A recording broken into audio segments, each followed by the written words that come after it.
Welcome to The Good Pod, where today we're talking The Good Wife, Season 3, Episode 9, Whiskey Tango Foxtrot. I'm one of your hosts, Jason Reed. With me, as always, the corniest person I know, Marissa Garza. Marissa, you good? I'm good. You good? I'm good. I always brace myself a little bit when it comes time for that, but that was this that wasn't was a bad. good one. That was a good one. Bad. This was tame. This was a tame one. Okay, especially after last week. Thank you. Thank you for such a reprieve. Oh, gracious one. You're so magnanimous of you. Yeah, I figured I'd give you a break because last week was kind of hard on you. I know. Last week was tough. Jason. Oh, man. Yeah. So we are here, Season 3, Episode 9. Good Wife. The Good Wife is in its mid-season for me. For me, it's like, okay, this is an episode. I didn't love this episode. I thought there was a lot going on. I feel like there were 4 storylines, and I felt kind of the strain on the episode. I don't know how did you feel overall about the episode, Marissa? Yeah, I think as an episode together, it wasn't very cohesive. But if I just had an entire episode of Eli and Korn and Alicia yelling at Jackie, I would be happy. I think there are moments in this episode that really shine, but cohesively they were like, okay, we have to move these storylines forward, so what's all going to happen here? Yeah, for sure. Before we get into the nitty-gritty of the episode, we want to remind you of some free and easy ways you can help this podcast. You can do that by reviewing, rating, and subscribing wherever you can do any of those things. We would be greatly appreciative if you did that. It really helps us get into the eyes and ears of more people and helps our podcast grow. Maybe grow large enough that the Kings will finally see us and say, hey, those people over there, they're talking about our work. We love that. Yeah. That's our dream. Goal. This is our dream. It's our fantasy. Yeah, we talk about it a lot, and you could be part of that. You could help us out. You could make us more visible, and also if we get noticed, you get noticed because there's no us without you. So it's a win-win for everyone. Wouldn't y'all feel special if you listened to a podcast that was noticed by the Kings? I mean, come on. You can help us do that by reviewing, rating, and subscribing to get us higher up into people's algorithms so that more people see us. Who knows? Maybe the Kings are out there checking their podcast feeds to see if there are any Good Wife podcasts out there. You could help us pop up into their radar. But if you just want to chop it up with us about anything and everything, you can email us at thegoodpodfeedback@gmail.com. Speaking of reviews, we got a new 5-star review that I wanted to read, which is a really great review. The author is LLH3. It's titled Great Listen. It says, I followed Jason here from his Perfect Match podcast, even though I never watched any Goodverse shows. Since listening, I've watched all of Elsbeth to date, and I'm halfway through the first season of The Good Wife, and I'm grateful to have been introduced to these entertaining shows. Jason and Marissa are great hosts with just the right amount of off-topic discussion, and I enjoy all the added details that enhance the viewing experience. Highly recommended. LLH3. Thank you so much. I don't know when you're going to hear this because you're in the middle of season 1. So when you get here, just know. Yeah. We really appreciate it. LLH3, I think you are the same person that, because I posted on Reddit this past week as well. Just kind of put our show out there. LLH3, if I am not mistaken, I think you are one and the same person that also responded there and let me know that, that this podcast got you into Elsbeth and The Good Wife. So thank you so much for being a supporter, LLH. We really, really appreciate it. We love hearing things like this. And, it really brightens my day, my week, my whatever to hear these things. All right, Marissa, let's get into the episode. A very busy, packed episode to get through. Let's rock through this episode here. Yeah, the case of the week this week was pretty cut and dry. It wasn't the main star here. I felt like see if you agree with me on this. This season has felt weird because it feels like we have shifted focus away from Alicia sometimes, where we're like, especially in the case of the week stuff, it feels like Alicia's just kind of there. We do have some Alicia-centric storylines, but it's not really like Alicia used to be like the hero of the case of the week, and now it just feels like the focus is kind of away from her. She's there, but it's not like she's the main star. Well, that's because she screwed up the whole dynamic. Not that we need to talk about that again. Not that we need to harp on that again. But it's very evident. Like, we did not even have like this much Will and Alicia together time. Like, they were not on as many cases together. There was, and I know she's like a third-year associate now, and she like has more privilege to do things that she wants. But I don't even think that's happening. I think this is just like, how can we solve how can we make an episode of television given the restraints that we're given based on this feud that's happening behind the screens. And also the main case to me felt like they wanted to say more. Oh, yeah. This was definitely... Yeah, go ahead. This is definitely the Kings, like, educating the public on something through a case. Because there was a lot of exposition here about how the United States military can basically bomb people from Las Vegas, and how sometimes people are murdered because of it, like civilians are murdered because of it, and how that plays out in war and in the real lives of like the people who are doing the button pushing. And this happens a lot, like on The Good Fight as well, is they'll just be like a case that's just used to explain something. And I think that this was part of that, because it was kind of fun to like, I guess we should actually talk about it. It was fun to see both Will and Alicia back in military court. I forgot that guy's name, the military court. Hicks. It was fun to see him come into Lockhart Gardner and say basically, hey guys, we need you on this case.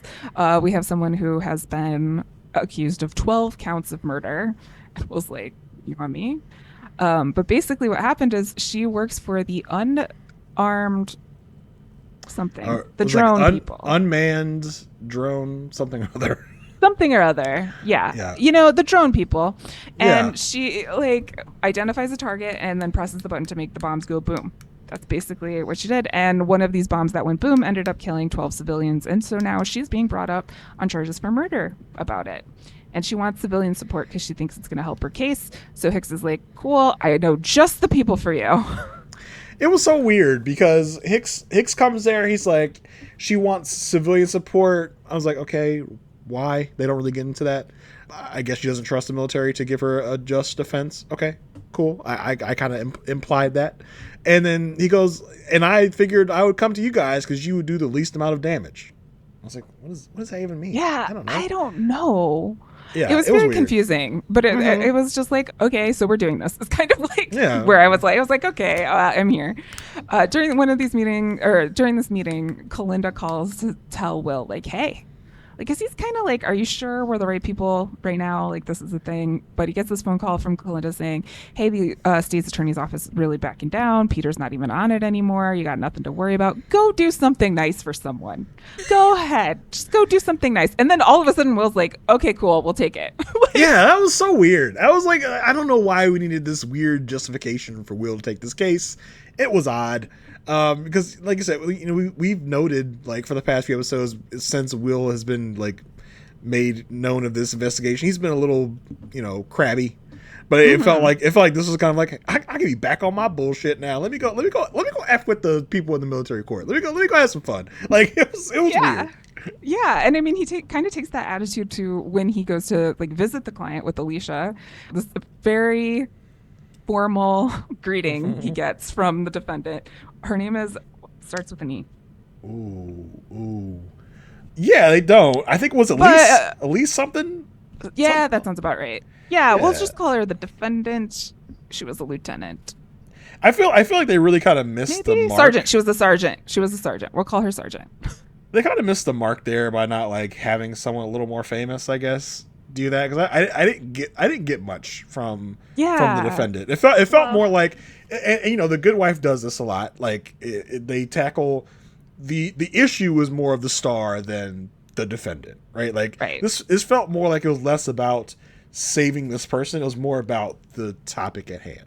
Yeah, absolutely. So he goes in and says like, hey, we're here. And she's like, I don't want to sit down.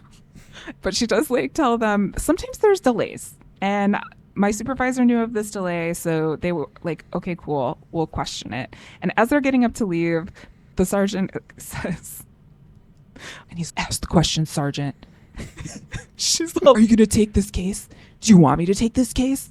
Yeah. I'm like, this is not like This is not A Few Good Men. Like, this Yeah. is not like anything like that. But Will is definitely in that mood of like, okay, I can save you. Like, all Yeah. right, we'll do this. Regina Elkins was the sergeant's name. Oh, It was bothering me, so I just had to look it up.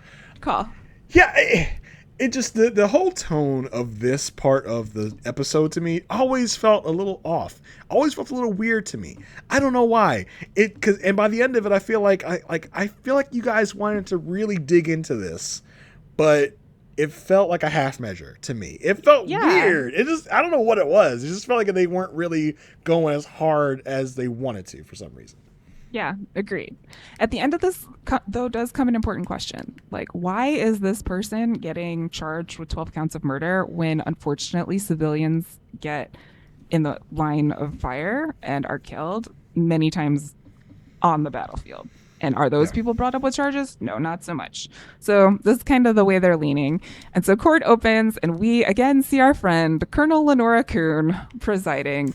And Will is all like, to Alicia, aren't there any other judges like in military court? And she has no chill with this man. Mm-hmm. She's like, did you have something that you wanted to tell the court? Is there something you want to say, Will?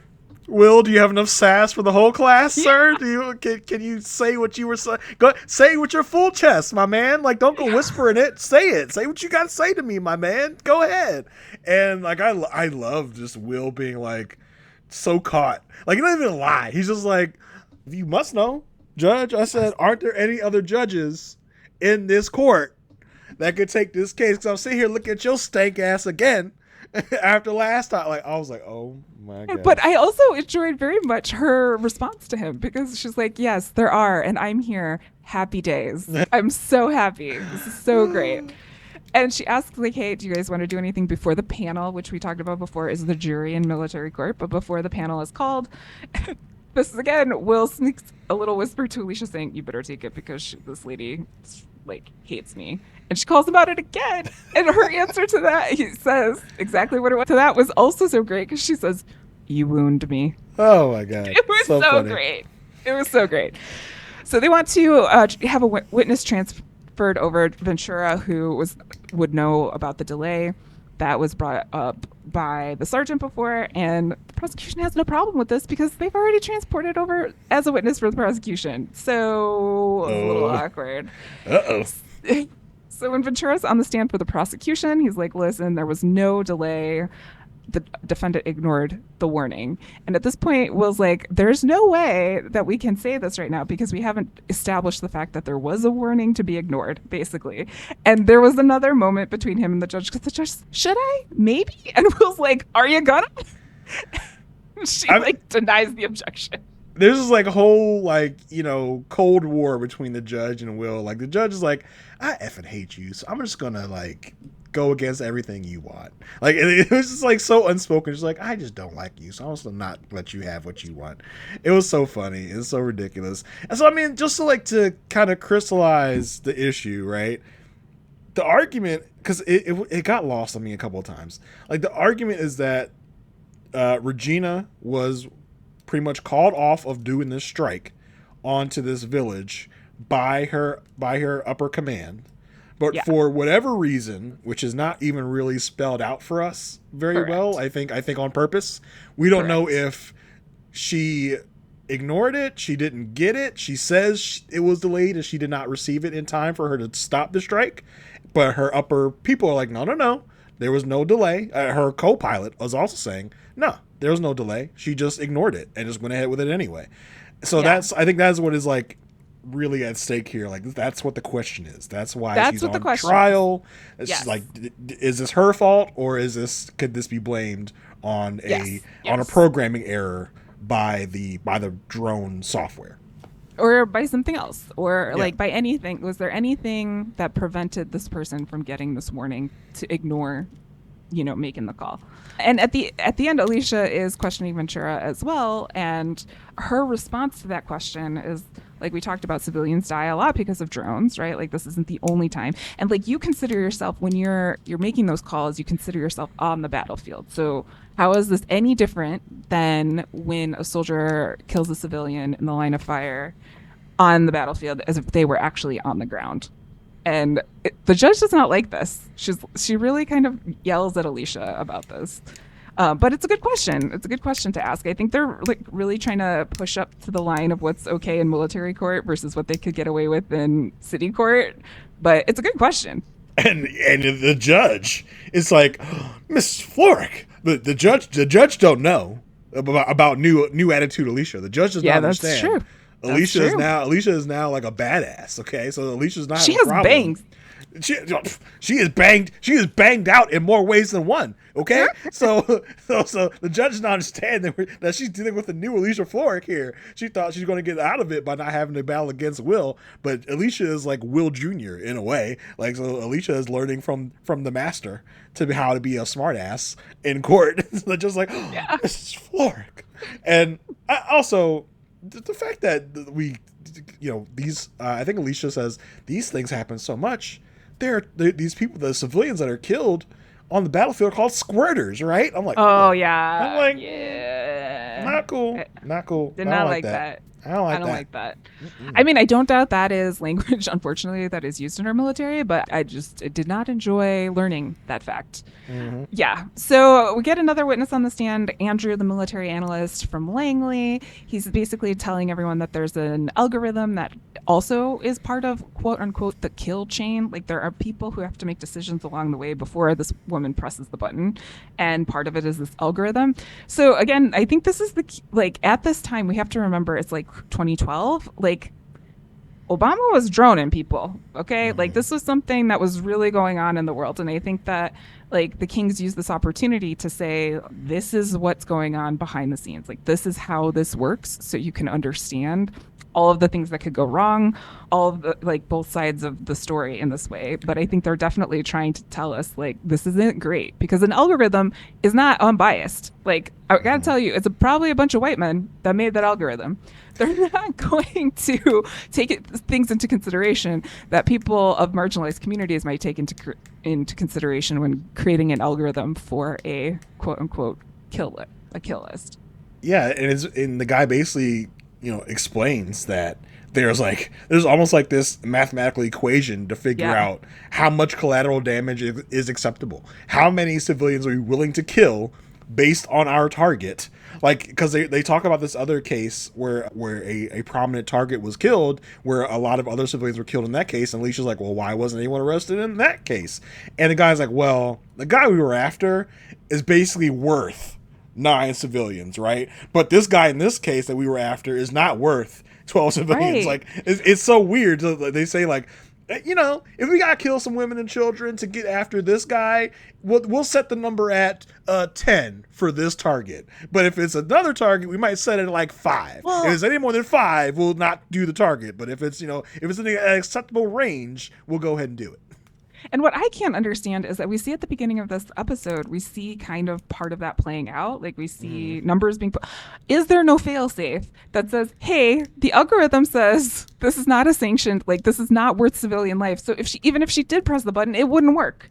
You know what I mean? Like, we are smart enough to have a fail-safe in this situation. That was kind of a thing that kind of took me out of this case a little bit, because I was like, isn't there a solvable way to make sure that this never happens? Why is this person taking the fall for all this?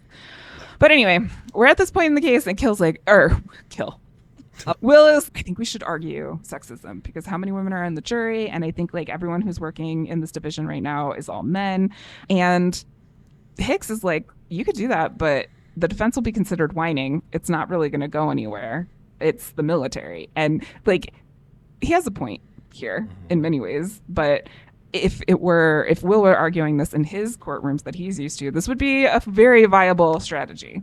Well, but in the military, they have, like, a different view of this. Yeah, Will's used to a jury of, a different subset of people, like, moms and people that he could really affect their heart and their way of thinking by arguing this line of thinking. But this is a panel of other officers and soldiers where they don't have that same line of thinking that civilians would have on a civilian jury. So yeah, the Hicks is like, nah, don't bother, because that's not going to go well for you if you go that route.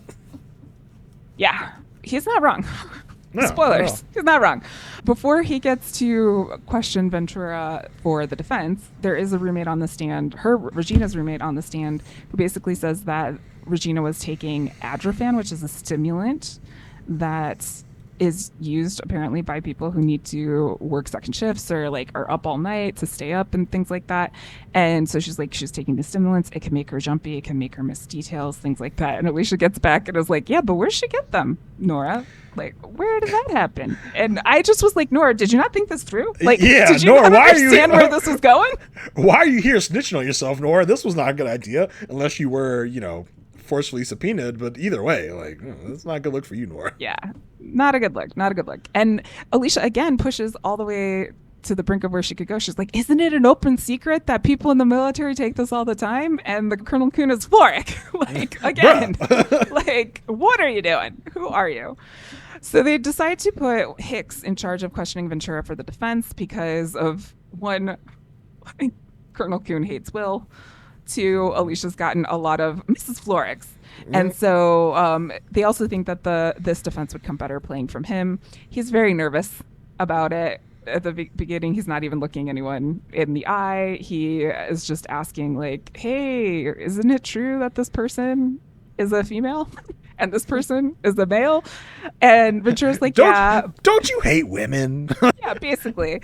But he does a good job to basically get Ventura to say, like, yeah, there were 2 women on my staff and now they're been replaced by men, and you can do with that what you want.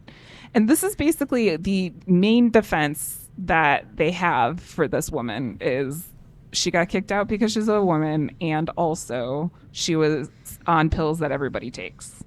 Yeah, and like I love the questioning of this guy of like, so you work with a lot of people, right? He's like, yeah. He's like, and of all those people, only 2 of them are women, and you made complaints against those 2 women. Those are the only 2 people you've ever complained about. He's like, yeah, I guess, bro. It's like, but she was being disruptive. It's like, what does that even? I wish it would have gone further. Like, what does disruptive mean? Like, oh my god, she was talking about her period. She was talking about she had to go like put her tampon. Right? She was being disruptive. It's like I wish it would have gone into like what disruptive means to him. You know what I mean? She was so chatty. She's disruptive. You know, women, they be talking a lot. Yeah, that's all we do. But also he gets to I did like that he's like, I'm a people person. I'm like, no, you're a man person. You only talk to the men. You don't talk you're not talking to anybody else. And this is just dealing with the gender binary that we understood in the 2012. Like, we had other people, but the military of today is much more on the gender spectrum and also has to deal with a bunch of stuff. So I can only imagine what those people face all the time as well. Anyway, so the panel comes back. They're guilty on all charges. 12 counts of murder. And Alicia's like not happy about it. She sits outside waiting for Colonel Kuhn to kind of come by, and she gets the talking to by Colonel Kuhn here and is like, do you think this was unjust? And she's like, yeah, I think she was scapegoated. And Colonel Kuhn does a good job educating Alicia, like, hey, do you know what your defense says about women in the military? Did you think that through, how that was going to land? And you didn't even bring up any of the people who died. So did you really like look at this case from all perspectives that it could be? And the thing about scapegoating, which you were trying to do here, Alicia, it doesn't hold people accountable. And so we held people accountable today. And I was like, whoa. Yeah. She told her. It's like, it does kind of give Alicia like kind of a talk to, like, bruh, at the end of the day, this woman's actions killed 12 people. Yeah. And you can't, like, there's no amount of like, but she's a woman that's really going to save that, I guess. I just did not love this storyline because it felt like, okay. Yeah. It just felt like the Kings are usually smarter than this. If this felt lazy, it felt like they were going up to a line and then backing away from it. Also, it feels like typically with cases of the week, we have some sort of cool, twist, investigation, something. This felt just very cut and dry. It felt like we were just destined to lose from the beginning, and it didn't feel special at all. Can I tell you another problem I had with the storyline? Hmm. It has to do with Alicia. Because I think it was last episode Yeah. or a couple episodes. It was last episode. And she was Yeah, I like, think I know where you're going. oh my God, this girl's Grace's age. And oh, she's going to be killed. So everyone should be murdered. Like, we should do a bunch of death row for this man because he killed someone my daughter's age. Then we get to this lady who Will takes account to say she looks like she's 15, Yeah. close to Grace's age. Grace is only 14, and Alicia is like, there's no like fight for her. There's no like, it just didn't add up in my. There was a moment where she was like, "Are you okay? Did your parents? Yeah. Did you call your parents?" Yeah. But at the same time, I was like, you know that this like Alicia is smart enough to know that this defense was not going to work. Well, Kuhn also at the end, Kuhn is like, "Hey, she burned kids to death, children like yours and mine." Yes. Yeah. You only care about the white children? Yeah. Alicia, that doesn't really, it doesn't seem to strike Alicia in any kind of way. Like, Alicia gives this kind of blank stare, which I'm like, I don't know what that stare is supposed to mean. Like, what did this teach you? I don't know. The whole thing felt weird. It didn't feel fleshed out enough to me. It felt like we were just going through the motions of a case. Because there's nothing special about it. There's no magical twists. There's no big investigation, which again speaks to the lack of va-va-voom that Kalinda can bring to this. Yes. If she is working together with Alicia on something. How different would it have been if there was someone of color in the room while they were having these discussions about people of color who were killed? Like, not saying that I'm asking Kalinda to speak for everyone in the Middle East or to speak for all of Afghanistan. Sometimes you just need a representation of someone to have your mind think differently. Like, what if it was Kalinda who was there, or like, it was two white dudes and a white woman, like trying to defend a white woman. I just think back to like a season 1 plot where what would have happened if this was season 1 or 2, right? Yeah. Where like Kalinda and Alicia would have looked into the manufacturer of the software of the drone stuff. Yeah, they would have asked. Yes. Yeah, Kalinda would have found something. They'd call up Chum Hum and they'd be like, "Yeah, can you?" It just didn't feel like they did enough. In this case, it felt like we were just fighting a losing battle from the beginning, and nothing interesting or fun happened here. Yeah. To be like.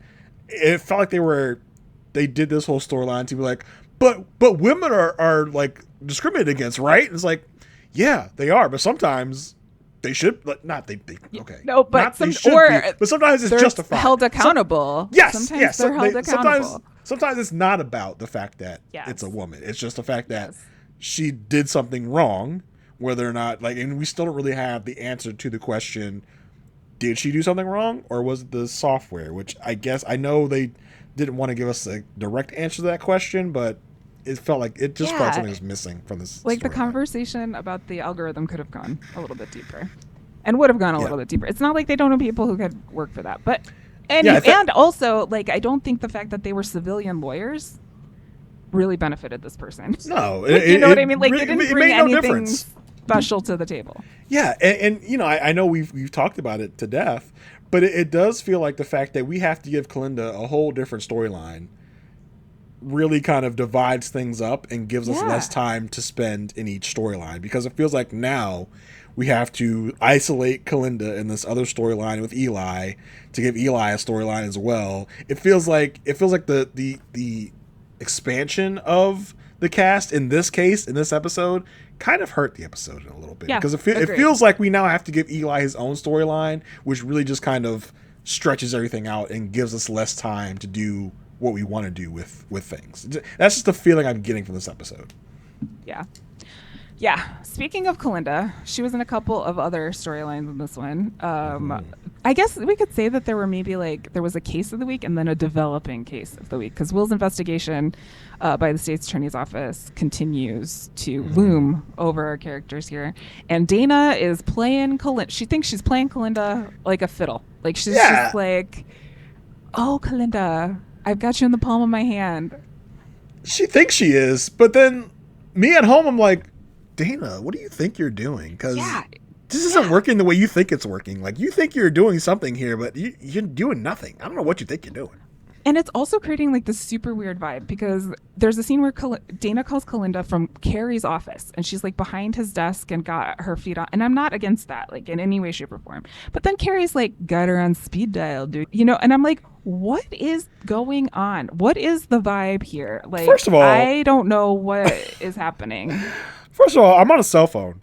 Literally everyone's on speed dial. I don't know what, like, this is, I'm not on an office landline phone. Everyone's on speed dial. Hey, I just hit one button and I call someone's number. at least they didn't say you phoned her, didn't you? We stopped phoning people. Did you notice that? We've stopped phoning did. people. That is weird. But it's like, okay, I'm not loving the vibe between Dana, Carrie, I don't know what the Kings are trying to do here, but I don't think it's landing right. I don't like it. But the big news comes in that they're getting a special prosecutor for this investigation. And I don't know if like you can have all your theories about time and time travel and like how that works, but it's like we summoned the special prosecutor because it is none other than Wendy Scott Carr. Oh my goodness. I did not expect this at all. When Wendy Scott Carr came, I was like, oh, it's Wendy. Wendy's here. Oh, snap. Like I was pleasantly surprised because I remember last season Wendy just disappeared and we stopped hearing from her. Yeah. This is just over. And I'm like, oh my God, like they remembered this was a character and they brought her back. I was like, oh my God, this is fantastic. This is great. And like I felt the fear in my bones because I remember how she was on other cases against Lockhart Gardner and how good she is at just like spinning things. And she comes in right off the bat. Carrie is all like, good thing this doesn't involve his wife. And she's like, we don't know that, do we, Carrie? Like, Carrie is very uncomfortable in this situation for many reasons. But it seems like Wendy Scott Carr really wants to go after Will for Will, not for Lamont Bishop, but Will for Will, and basically get him on judicial corruption. Yeah. And at this whole conversation, Carrie's trying to like argue against it, and Dana is like, no, this is great. I love this. Like, let's go, Wendy, go. It's just very weird. So many things about this. First of all, I don't remember where this is going to go. Yeah, okay, I'll say that right now. But I feel like it's going to get to a point where this is going to involve Alicia too much, and Peter's going to look at this and go, oh, snap. Like, this might go bad because Alicia's going to be like in the middle of it. And I didn't want that. I wanted Will to go down. I didn't want Alicia wrangled into this. Yeah. Not because I have some allegiance to Alicia, but that's going to be a bad look on me. So I feel like it's going to escape from Peter's like grasp, and Wendy's going to be like, nah, we going after everybody, baby. We're going after your wife. We're going after Will. He's like, oh, snap. I do not want my wife arrested. Like, I feel like that's where this is going. I feel like maybe Peter needs to like, is going to have to like pull back on this. Be like, we're dropping it. Never mind. I feel like that's maybe where this is going. I don't remember if that's where it's going or not, because the way that Carrie's like, well, it doesn't involve his wife. And when he's like, well, we don't know that yet. Let's see what the evidence says. It's like, oh, snap. Uh-oh. This is not good. Yeah. And I had forgotten Wendy's like killer cadence. She's like an assassin. She's like a little spy snake, but not in like, I'm not saying this to disparage the person who plays. We get it, Marissa. We get it. We know. Yeah, all right. Yeah. Okay. Thank you. But it's like so good. Like she's so good at this. She's so good. And what we remember from Wendy is like she comes in just all like, oh, I'm just Wendy Scott Carr. I'm just this and that, and then she comes up and she shakes you right in the back, like boom, you're gone. And so like, and it seems like she's out for blood from Will. Again, I'm gonna need some sort of explanation why Dana has this like hard on to get Will. Yeah.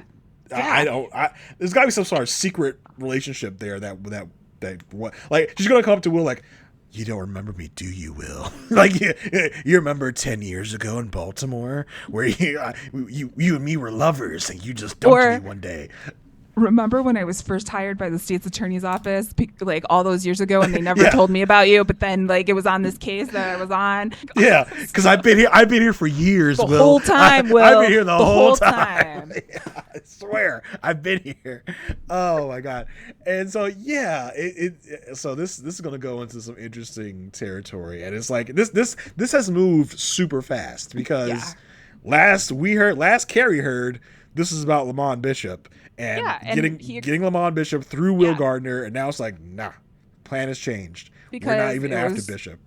drugs or Homeland Security. Those are the Yep. two things we're focusing on. That's it. This doesn't have to do with that. I'm not too worried. Now Carrie is plenty worried. Yeah. And Dina is again doing weird stuff, meeting Kalinda again at the only bar in Chicago, and talking about like sex with different people and how like men get off versus how women get off, which I thought was a really interesting conversation to have on CBS television in 20. Dana's talking to Kalinda like, Kalinda, seducing me won't work. And again, Kalinda's like, who is trying to seduce you here? Like, I know. what are you talking about? I'm just here being me. It's so bad. But then Kalinda gets to talk about baseball and baseball without Yeah. a bat. She's like, Well, and she's you know how she is with baseball bats. right. And Dana's like, I don't get it. It's like baseball without a bat. Kalinda's like, and then this is where Kalinda gets into her bed. She's like, well, you get it when you get it. When you get a woman excited, it's not like getting a man excited.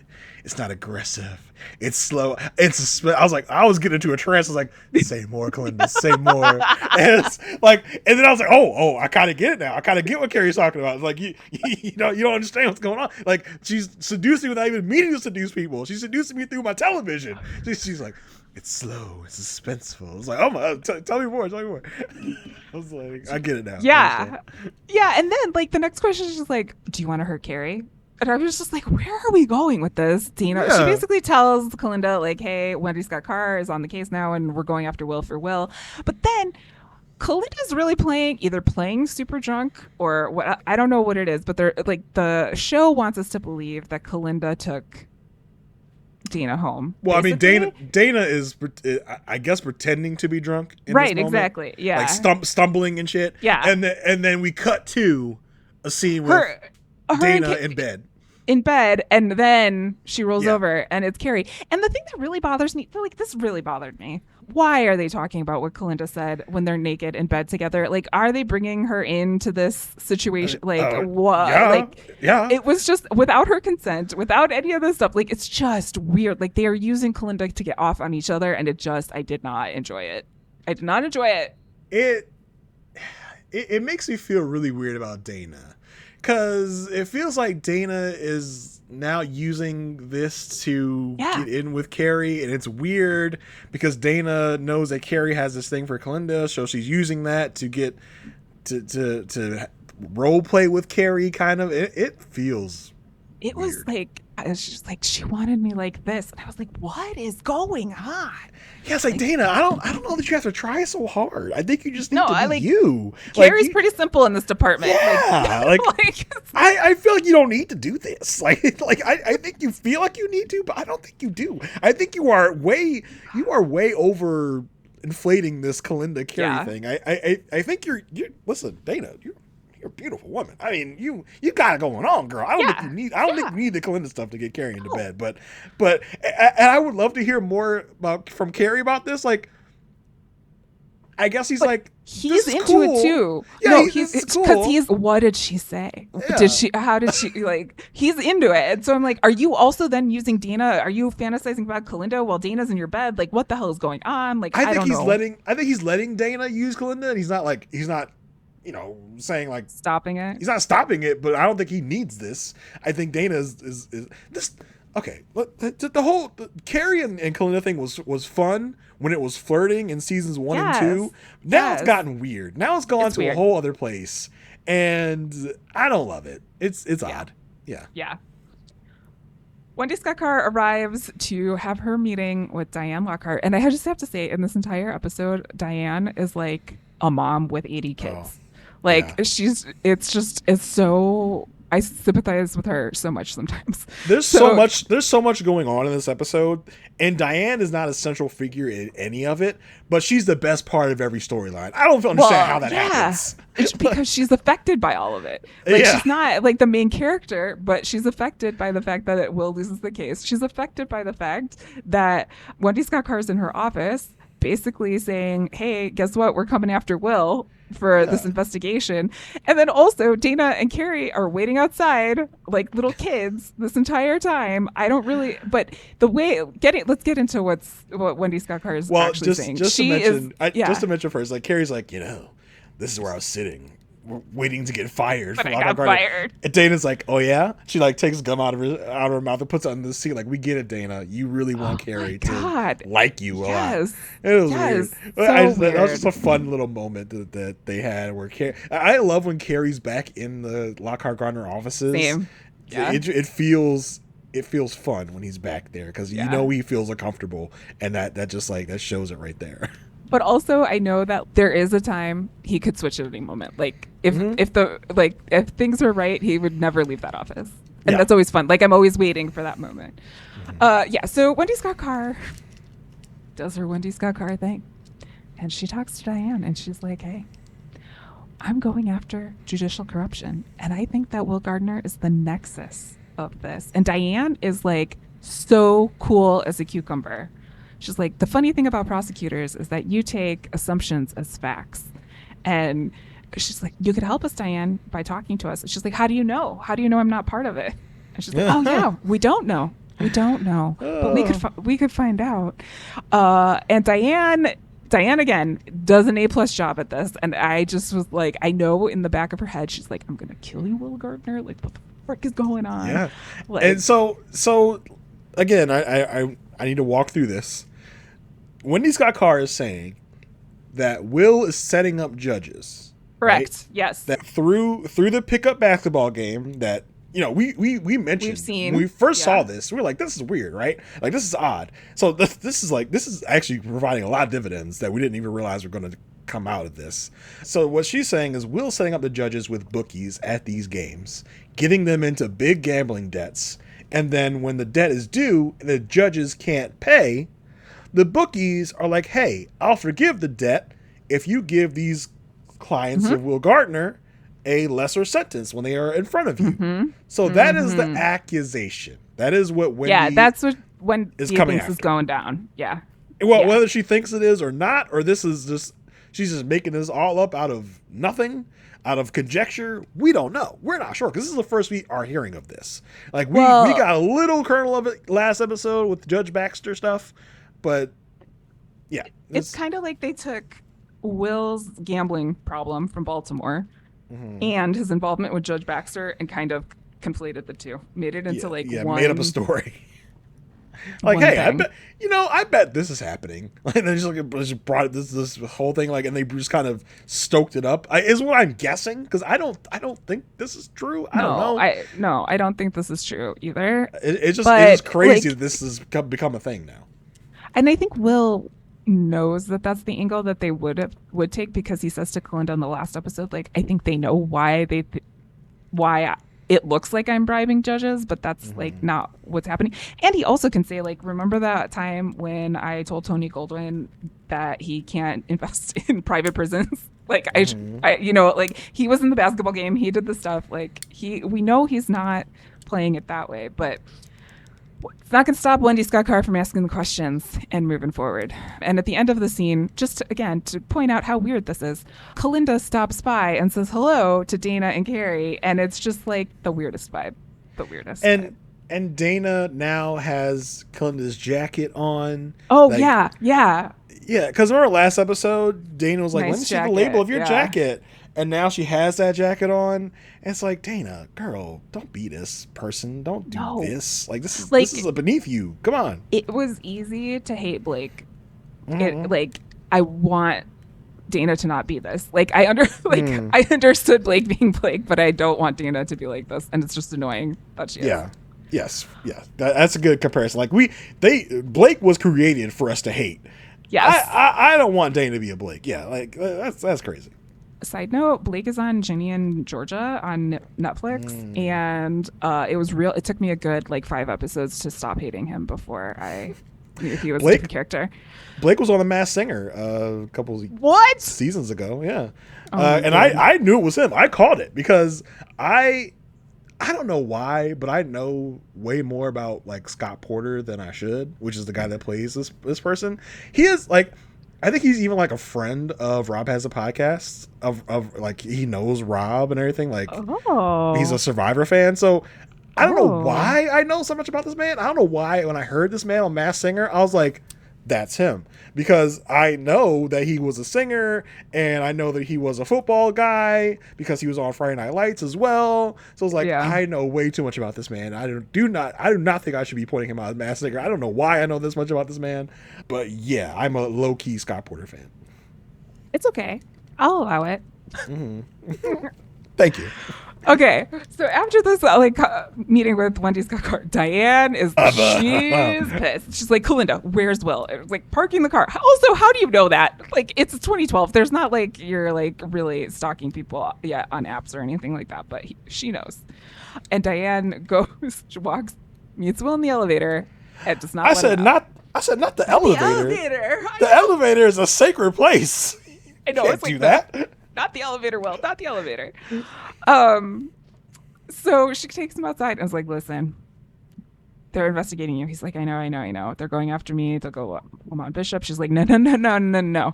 They're coming after you, buddy. Can I They're stop you for a coming second? after you. Yeah. Why is this now news to Will? Kalinda is supposed to be Will's person. Kalinda knows Kalinda this. What happened? Was working with Eli on Corn. I mean, but you can't give a call to Will and be like, hey, like there's way more stuff going down now. Oh, yeah, because she was meeting with Dana. Yeah, I have no idea. Yeah, what?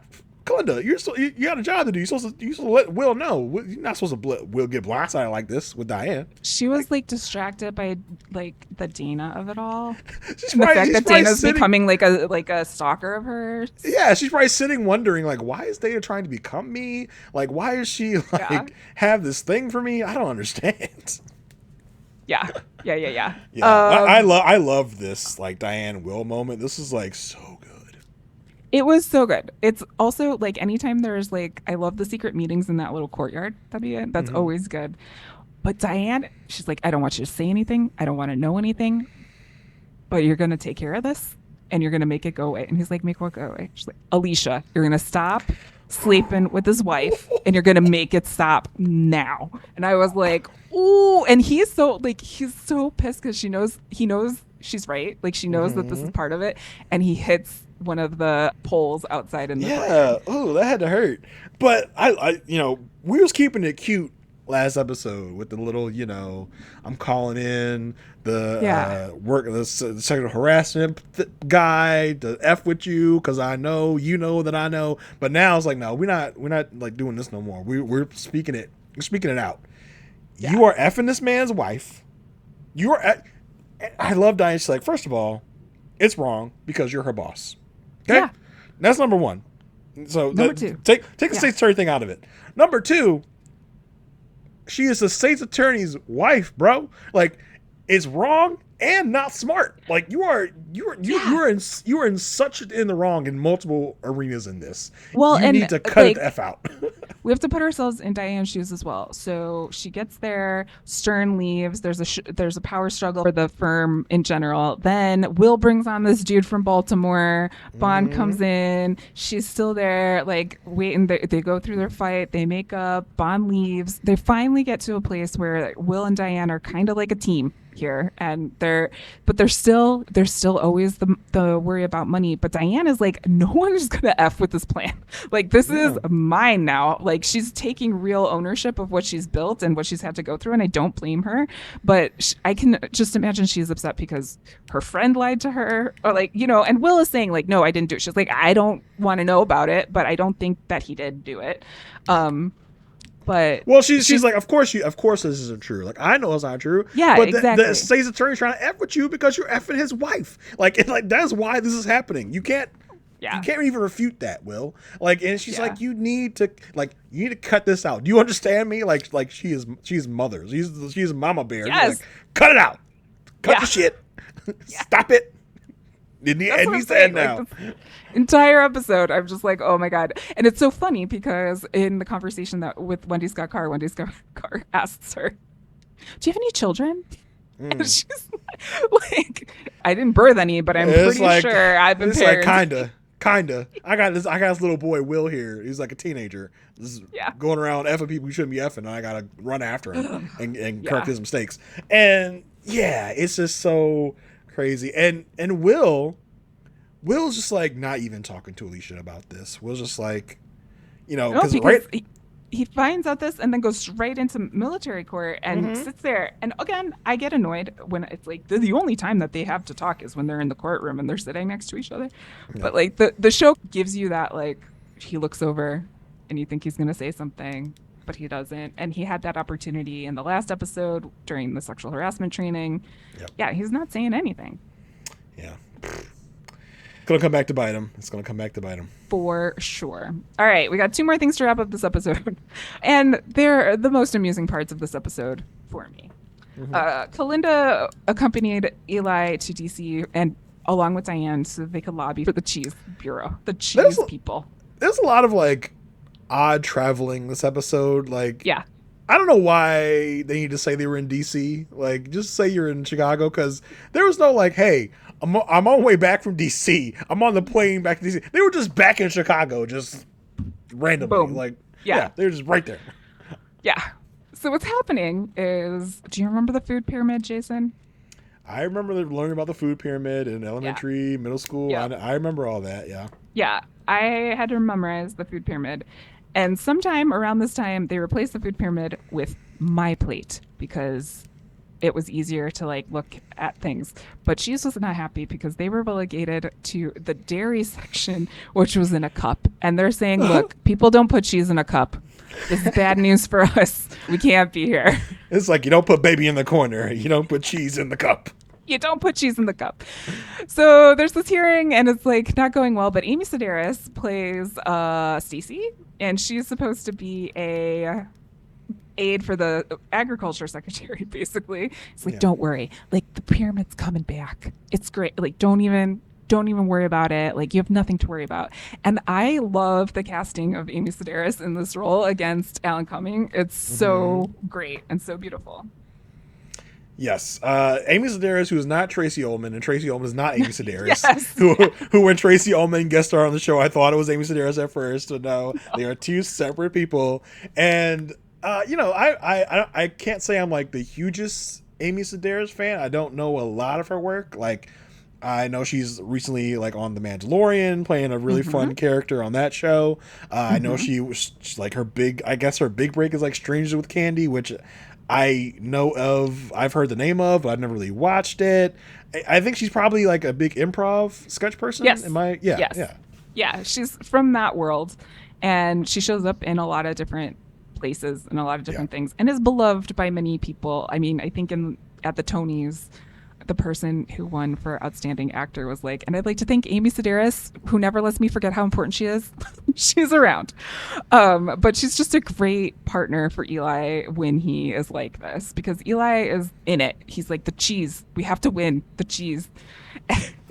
So when they get back to Chicago, Kalinda was like a little taken aback in DC because Amy Sedaris knew who she was, knew what her name was. So she does a little bit more investigation. She's that person is not the Secretary's aide. She totally now works for the produce lobby and works for fruit. And so Eli decides, okay, let's have a meeting. Let's talk. Let's see if we can team up. And I just love his peace offering of a cheese and fruit plate. Yeah. It was so great. Yeah. And he also brings up, this is like just the comedy port. He's like, you have one of those like pre-recorded messages voices. She's like, what? But he basically pitches to her like, look, our common enemy is vegetables. So let's combine our efforts. Same. I hate vegetables. They're the enemy. She's like, okay, the only way we're going to win this is if we come up with like a new model. So you do that, bring it back to me, and we'll see what, see if I can sign on. Eli calls Diane. She said yes, but she really didn't mean it. And so we have to talk to Greens because that's the only way we can beat this lady. And Diane, again, as a mother, is like, we're not trying to beat this lady. We're trying to help our clients. Uh-huh. And then Eli makes a phone call and does hear hears his voice on a recorded message, which was just great. But he does pitch to Greens and says, look, here's the thing. Corn is always seen as a vegetable, but you know what? It's actually a grain. And corn is the number one subsidied food in America. So, hey, greens people, why don't you team up with us cheese people? And we're going to go after vegetables. Corn is king, baby. Corn Yes. is king. Yes. So he goes to visit Corn. And I just have to point out the table at the corn place was an ear of corn. Yeah. Like it had like yellow lights in the middle, surrounded by like brown husk. It was so beautiful. It was so great. But anyway, he goes there and he pitches his body. It wasn't even like a new thing. His new model is a body. And he's like, look, and Corn's at the center of it. And who does he see outside? It's Amy Sedaris already there. She's like always one step ahead of him. So I enjoyed that. And at the end of the day, they're out of the cheese business. And Diane, after everything she's gone through this episode, after what she just learned about Will, she's like, okay, Eli, I might be able to make you an ally here. She's like, let's win him. We're going to win them back. We're going to win them back. And I love how she says, he's like very whiny about it. And she goes, do men really have so much success in their lives that at the first setback, they get all weepy? And he's like, I'm not weepy. I'm not weepy. I'm just tired. I'm just like weepy. Dad's like, oh, you little Eli, you're so tired. You're a little grumpy, little tired boy, being a little grump. And I love Diane's like attitude here, like, oh, you freaking men that I have to deal with. Yes, like, just doing the most, just doing nonsense. I gotta get all you little boys in line and teach y'all how to be a boss, how to be a badass. I gotta get y'all together here. Yes. And so she agrees to have a drink with Eli, and she's like, we're going to get drunk, and then we'll come in tomorrow late, but we're going to get back to business. And I like that she also tells him, you're brilliant, but you're not God's gift. Yeah, she's like, you like to lord all your stuff over us, all over the office. He's like, no, I don't. She's like, yes, you do. She's like, he said, like, you're brilliant, but you're not God's gift. You're just like another man. And we will figure this out. And she says, Stacey Hall is going to rue the day she messed with you. So, listen, I was picking up vibes on like Diane and Eli. I was like, I like this. No, there's only like a working relationship. I'm like, no, there's only Kurt. I mean, there's only Kurt. There's only Kurt. But I think it's just Christine Baranski's chemistry with everyone. Yeah. So it's just like the more she hangs out with Eli, I'm like, you guys make a good team. Like I like this. Like I like this duo. I would be interested to see what a Eli Will mess around looks like, because we haven't really gotten that, especially given the fact that Eli has some secret history with Will and all things going on with Will and Alicia. But I do like the Eli Diane partnership a lot, and I feel like that's a great thing to have. And I think it's good for Diane to have Eli like on her side, like because you never know when a partner's civil war is going to break out again. And I think it'd be very good to have Eli on her side. There was a time where Diane was trying to get in good with Eli. Eli's like, girl, I'm with Alicia. Like, I don't know what you want from me. Alicia's my girl. I feel like now Eli might like think about it. Like, well, she's supposed to be his liaison. She's supposed to be at all the meetings, but she wasn't with him at all this episode. They're never in the same scenes anymore. Like, it's because Kalinda is now stuck with Eli and Alicia can't be with Kalinda. So now it's just messing up the flow. It's messing up the feng shui of the place, right? This whole feud is just killing everything. It's killing the vibes because they need to have something for Kalinda. They need to have somebody cool for Kalinda to bounce off of. So like, all right, you can't have Alicia, so now you're gonna have Eli, and now because Kalinda's with Eli, Alicia can't be with Eli. So it's messing up the flow. It's a whole like I can only imagine the like logic problem that they have in the writer's room of like this is how things go. Last thing this They probably got episode. magnets that say Eli, Alicia. All right. Yeah, So what like we'll move do, them around.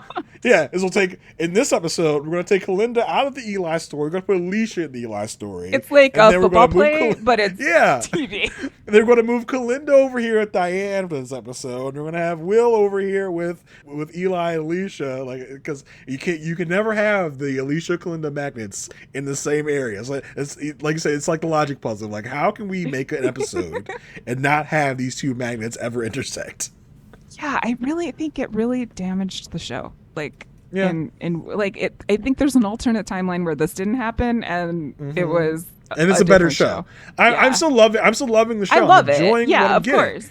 But I think it could have it doesn't have that same magic with the Kalinda Alicia pairing that we've had before. But I think in season 3 now we're getting more of this ensemble vibe, right? And we're getting like the other characters picking up that slack that we're losing from the magic. We're getting Will is still great. Diane is great. Eli is great. Kalinda in her own right is great, even though she's in this terrible Carrie Dana storyline, which I hate. And the magic is still there. It's just different magic. I think it's diluted the magic a little bit with this whole Kalinda Alicia thing. It's a shift. But speaking of magic, can we talk about the magic of what happened in the family? I'm usually not a fan. I'm not usually a fan of the family storylines, but I gotta tell you, this week was like sweet, sweet revenge. I think the great. The family storylines episode might be my favorite storyline of this episode. Yeah. So good. So when Alicia was in a meeting with Will and Hicks, and they were talking about like going after the sexism defense, basically, and the scapegoat defense, she like opens her computer and it's like, I gotta go. And I was like, okay. And she goes outside and there's a picture of, there's a video of Jackie. First of all, to set this up, you had to like know stuff. I don't know how this happened, but anywho, like when Jackie opened the computer, it recorded her and it saved on her computer. They kind of hand wave this away, like don't worry about the logistics. Just know that somehow, some way, Jackie was recording herself. She was snooping on Alicia's computer, and now for whatever reason, Alicia just opened up her computer and seen the video of Jackie trying to figure out how to turn on the computer when the computer was obviously, I guess, semi turned on and recording her. I fell out of my seat. I was like, oh my God. We talked about last episode, we were like, what if one of the kids came and caught her? That would have been cool. This was even better. This is so better than my wildest dreams. Alicia just open the computer and see Jackie snooping through her, trying to hack into her computer. And she's pissed. Like she closes that thing, she walks away, then she's like, okay, we're getting new locks. Everyone's getting a new key. Hey, Zach, because you're the only person who knows about computers, can you go and check and see if she did anything else? And he of course, because he's a genius, found out that no, she didn't do anything else. You're a computer person. Is that even a thing? He's like looking through the history of what's going on. Like, not in the way that he did it. Like there are you can run stuff in the background to find that out, but he's like in the Finder window, which is basically like the folders section. Yeah, it's like, and I'm like, no. History. Like the history of anything you ever did on this computer, I don't think that is even a thing. But okay, in this magical Good Wife universe, we'll just say it's a thing. Zach was the first. Did you know Zach was the first Apple genius? Like he apparently before there was a genius bar, there was Zach. Yeah.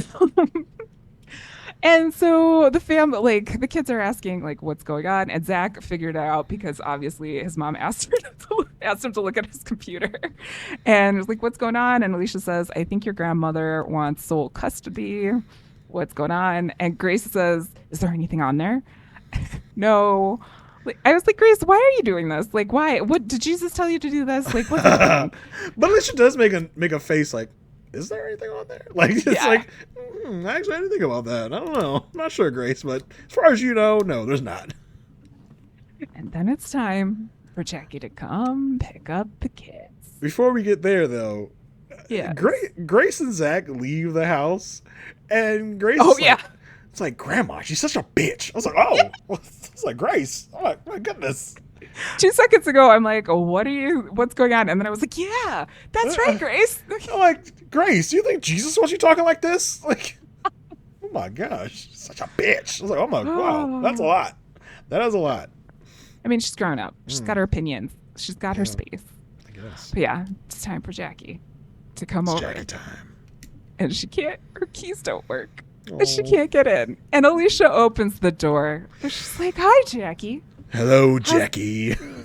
How's it going? I don't want you here anymore."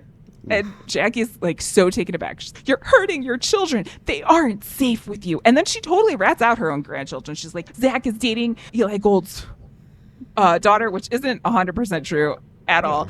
But also, like, Grace is shutting the door when she's there with their tutor and putting the chair underneath it. Like, it takes her no time at all to just rat on her own grandchildren. But you're underselling it because, first of all, Jack's like, "You're hurting your children," and Alicia's like, "Well, if I am, that's between me and my kids, and I will never take your word for it." I was like, "Oh," and then she goes, and then she goes, "Zach's dating Eli Gold's daughter," and Alicia's like, "Oh, maybe I should sit down for this. This is nuts. This is crazy." And she's like, "Grace locked herself in a room with her tutor," and Alicia's like, "Huh.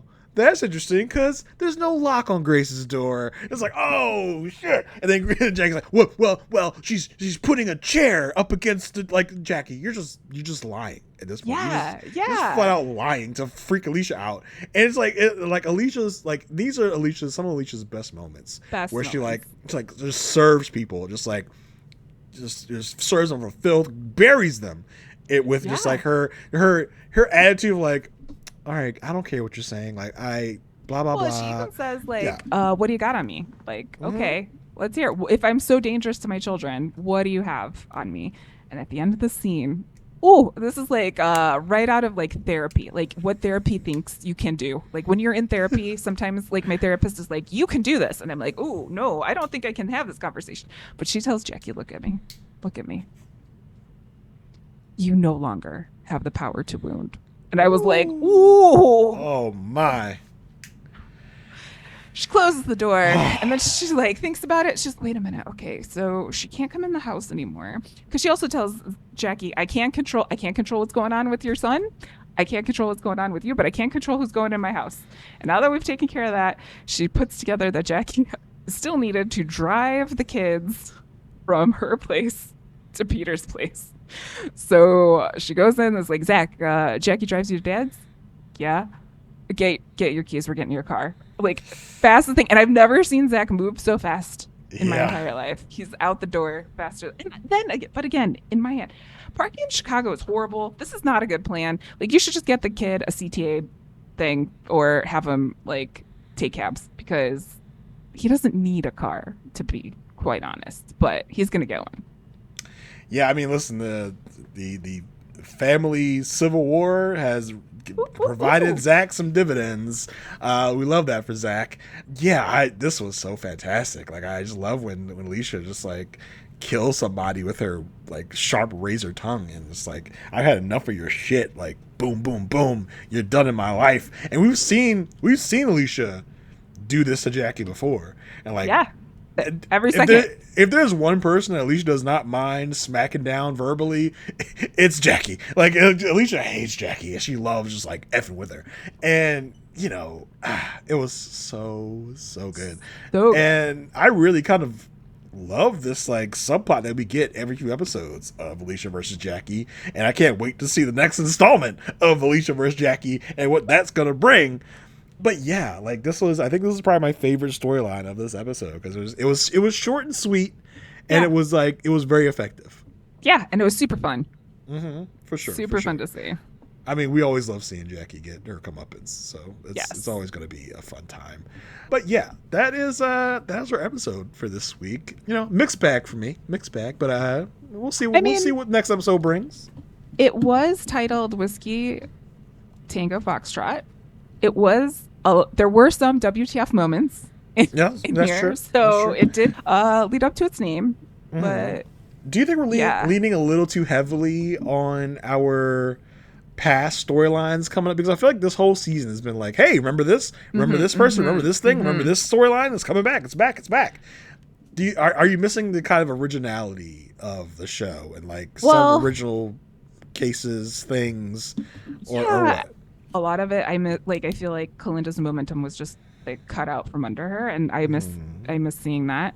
But I do like a good callback. I like seeing when that happens, but it has happened quite a lot in the first episodes. I'm thinking that like this will investigation will hopefully be like the originality part of it, and then we'll also get some really good cases, because I don't there's only so much like the family thing can do, or Peter's going to come back and be a complete asshole. This is like, he's only quiet for so long. Like, he's going to come back, and that's going to come up. But I think a lot of the novelty is in the Eli storylines and not so much in the other ones, because it's kind of explaining and showing a different part of business, and like how the power of persuasion and how you can position different things and arguments, which we get in a case, but this is like without the like burden and responsibility of the legal system. Yeah, and you know, I do think the show is at its strongest when it has two storylines going on at once. I think making, like in this episode where we have 4 different storylines, I think it stretches things a little too far. So I hope we can get back to simplifying things a little bit and having just like 2 things going on at once, because this felt like a lot. 3 I think is probably okay still, but I think 4 is just a little too much. 3 is okay when the third one is the family and we only see them for 5 seconds. You know what I mean? Like that's a good. And even though I don't like most of the family storylines, it's just like nice to remember that they exist, even if both kids are rarely on screen at the same time. Anymore. Yeah, I think this episode just suffered from serving too many masters. Yeah. So I hope we can simplify it down a little bit coming up. Marissa, do you want to tell all our great listeners and viewers where they can find you? Yeah. Hey, peeps. You can find me at itsmemarissag.com. If you are interested in how AI can kind of make your life easier, you can join my mailing list. Otherwise, you'll find links to all of the other places that I am on the internet. And I am also over on Whirlwind talking about Pretty Little Liars, but only watching it when previously on at a time. We are in the middle of season 4.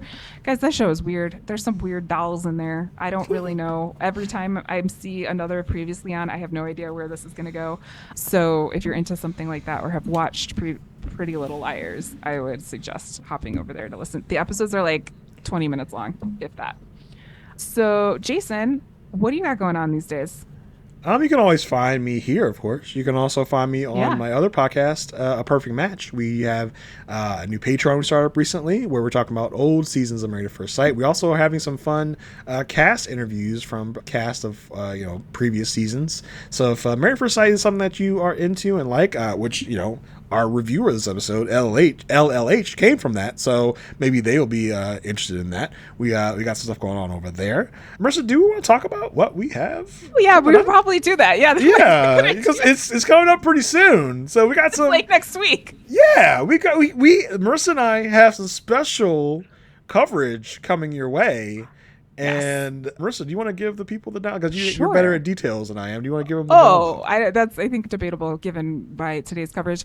I would say Jason and I, one thing about Jason and I is we love talking about television. And there are some shows that we just really love talking about. You've seen us cover, obviously, The Good Wife, obviously, Elsbeth, but we've also covered Cobra Kai. We've put a couple of those in there for you. And one show that we covered over on the Potion Recaps Network was The Gilded Age.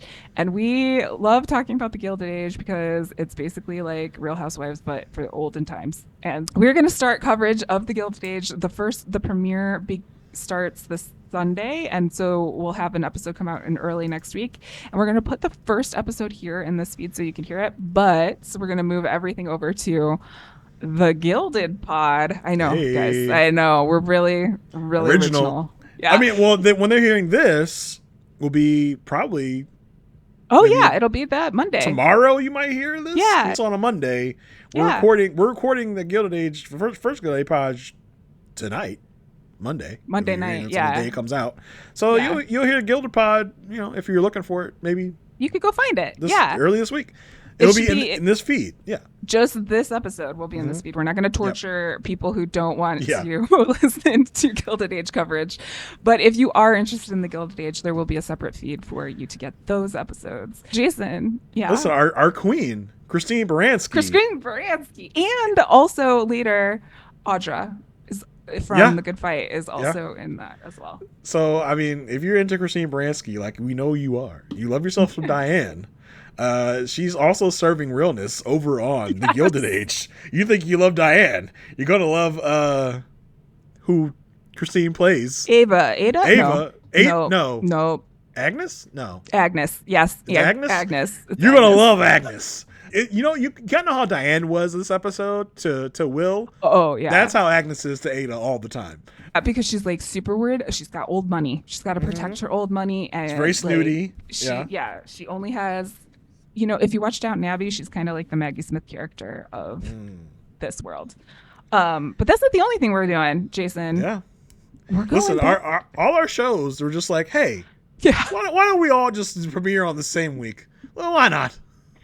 They're bored. They got nothing to do. Yeah. Let's just give it to them. Also premiering this week in the world is The Bear. So we are going to go back to the kitchen and do coverage for that over on Whirlwind Podcasts. And we're going to be releasing 4 episodes that cover a couple of different episodes each. So that'll come out probably at the end of this week. And you can find that again on Whirlwind Podcast. Jason is such a good sport. He joined me last season for the first time. I've been covering the show for a while, but I'm glad he enjoyed the show and is willing to go on this journey with me yet again. I mean, listen, you got me into The Bear. You're the one that wrangled you. Listen, actually, you wrangled me into Gilded Age. You wrangled me into The Bear. What have you done? You really got me. You got me. Was I wrong? Was I wrong? No. Okay. I'm glad. At the end of the day, I'm glad you wrangled me into those shows. They're really good shows. But yeah, The Bear and more Chicago. More Chicago. Yeah, another relation to this show. If you love Chicago, you love The Bear. The Bear. Yeah. So yeah, we'll be doing that on Whirlwind. If you love The Bear and you love us, then that's where we're gonna go to find the bear. It's gonna be this vibe, but about the bear.